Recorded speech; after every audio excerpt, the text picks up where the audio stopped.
we unleashed something powerful. We have to stop her. If you want to do something right, you make a list. 1, We have to team up.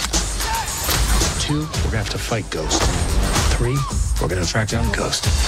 That seems like should be part of 2. 2A. Watch this.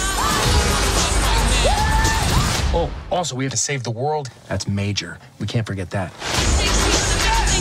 Ant-Man et la Guêpe, ou Ant-Man and the Wasp, réalisé par Peyton Reed, est le 21e film Marvel du MCU. Ça commence à faire beaucoup. Et bizarrement, dans le plus grand des hasards, pas beaucoup de monde attendait la sortie de ce film. Quelque part pas étonnant vu que la promotion du film fut éclipsée par la sortie d'Infinity War. Et de mon côté, je dois avouer que j'avais plus peur qu'autre chose. Parce qu'on le sait très bien, depuis maintenant 10 ans, le MCU a trouvé sa propre patte, a trouvé son propre fonctionnement de scénario, de narration, de mise en scène, etc. Il faut savoir que le premier film Ant-Man, qui fut sorti il y a pas si longtemps que ça, m'avait plu mais sans plus. Il y avait un nouvel humour qui avait été développé, je trouve que d'ailleurs les Ant-Man sont du coup l'une des licences Marvel les plus exploitées en termes d'humour, et celles qui le font à la fois le mieux et à la fois le pire. C'est-à-dire que c'est à la fois une qualité et un défaut, mais j'en parlerai après. Le premier Ant-Man était assez intéressant, mais sans plus, avec un scénario qui se laissait regarder sans vraiment trop d'originalité, mais avec un nouveau style de pouvoir assez intéressant selon moi, malgré les critiques négatives sur celui-ci. Ce que j'ai également beaucoup aimé dans le premier opus, c'est à quel point il assumait être dans un univers étendu. Encore une fois,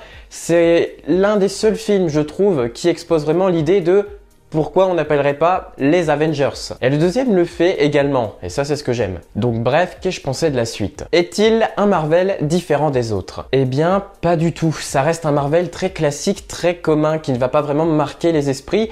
Mais cela dit, par rapport au premier opus, je trouve que la réalisation et la mise en scène de Peyton Reed est vraiment beaucoup plus intéressante. On sent qu'il gère beaucoup mieux l'histoire des grandeurs d'échelle, de l'agrandissement, du rétrécissement.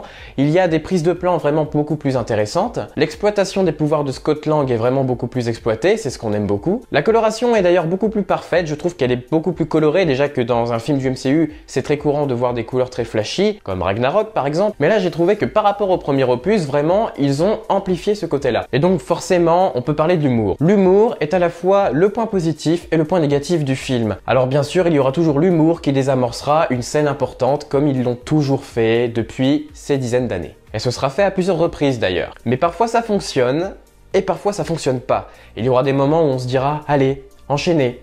Enchaîner, la blague là, on l'a bien compris. Et c'est ça le problème qu'on a en fait, c'est qu'ils savent pas spécialement s'arrêter, mais je trouve qu'il y a vraiment de bonnes idées d'humour. L'humour est parfois con, mais fonctionne parce qu'il est bien exploité au bon moment et de façon intéressante d'ailleurs. Donc, à double tranchant, ceux qui en ont marre de l'humour Marvel, je pense que Ant-Man and the Wasp va certainement vous saouler. Du côté du scénario, alors ça avait déjà été énoncé dans la bande-annonce et bien avant d'ailleurs, ce sera un scénario très personnel et je vous le dis tout de suite, d'accord, le scénario en lui-même n'est pas du tout centré sur Infinity War, c'est pas un film qui est directement lié à Infinity War, indirectement, post-générique, mais je n'en parlerai pas. Le film est vraiment basé sur le monde quantique et l'état subatomique. C'est tout ce qui va concerner cela. Donc il y a bien évidemment le méchant, donc le Ghost, que je parlerai après. Ça reste vraiment dans sa propre bulle, vu que ça se déroule peu de temps après Civil War et peu de temps avant Infinity War du coup. L'histoire se regarde et il y a quand même une certaine originalité à certains passages. Mais le défaut que je peux donner vraiment au scénario, c'est son rythme. Encore une fois, on sent qu'il y a eu pas mal de scènes qui ont été coupées au montage. Allez savoir pourquoi, le film doit durer 1h40. Je dis peut-être des bêtises, mais il me semble qu'il a duré dans ces eaux-là, 1h40. Mais on sent que les personnages évoluent énormément. Le film donne un peu d'évolution, moi je trouve. Mais les personnages, ils vont vraiment à 2000 km/h. On croirait qu'il y a certains passages qui ont été coupés tellement ça va à la va-vite. C'est ce qui m'a gêné ça. C'est vraiment ce qui m'a gêné le plus dans ce film, c'est que tout va trop vite. Le film va à l'essentiel, c'est bien, mais pas bien en même temps. Mais justement, c'est là que ça se rejoint à l'humour. Il y a pas mal de scènes qui sont données pour l'humour, pour qu'il rigole, et à la fois, le scénario va vite. Alors, quitte à faire ça, diminuer l'humour et amplifier un peu plus l'idée du scénario. Parce que du coup, pour le développement des personnages, ça fonctionne, mais pas totalement. Et c'est là le problème principal d'Ant-Man. Donc fatalement, parlons des personnages. Le personnage de Scott Lang reste intéressant, je trouve qu'il fonctionne toujours aussi bien. Paul Rudd interprète super bien son personnage, n'a pas non plus d'énormes évolution, mais a toujours ce petit aspect marrant, drôle qu'on retrouve à chaque fois. Le personnage de Hope, interprété par Evangeline Lilly, joue très bien son rôle et beaucoup mieux que dans le premier, vu que bien sûr la guêpe est aux premières loges par rapport au premier opus. Hope est le personnage principal de ce film, je trouve. Scott et Hope, mais je trouve que la guêpe est vraiment bien mise en avant dans ce long métrage. Et l'exploitation de ses pouvoirs est juste intéressant, énorme, enfin franchement...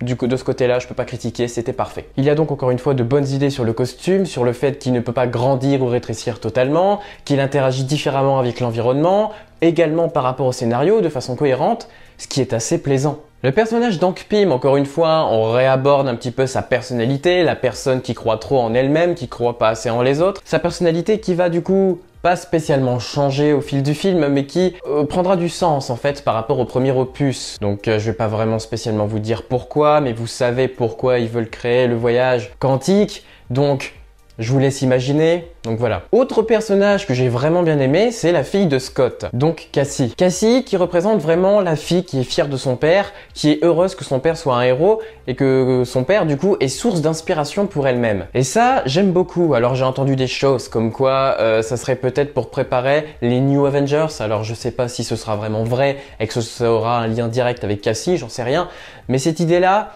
de développer le fait que Cassie est fière de son père, mais encore plus que dans le premier opus, c'est vraiment exposé de façon directe.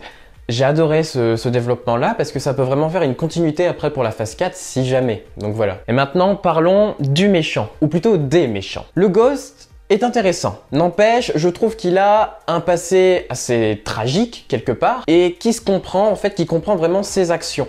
Donc c'est un personnage, je vais pas trop vous dire pourquoi, mais il est bien exploité, aussi bien psychologiquement, rapide. Hein. Par contre, son développement est rapide, mais l'idée elle est là. Donc c'est ça le problème, c'est que ça rejoint encore une fois ce problème de rythme et de séquences coupées. Son développement n'est pas si débile que ça, mais encore une fois, ça rejoint le problème de rythme. C'est-à-dire que voilà, vu qu'il manque peut-être à mon avis des séquences de développement sur son personnage, même si on a quelques flashbacks, eh ben on comprend quand même bon ses motivations générales. Donc elle agit un petit peu de façon égoïste, j'ai envie de vous dire.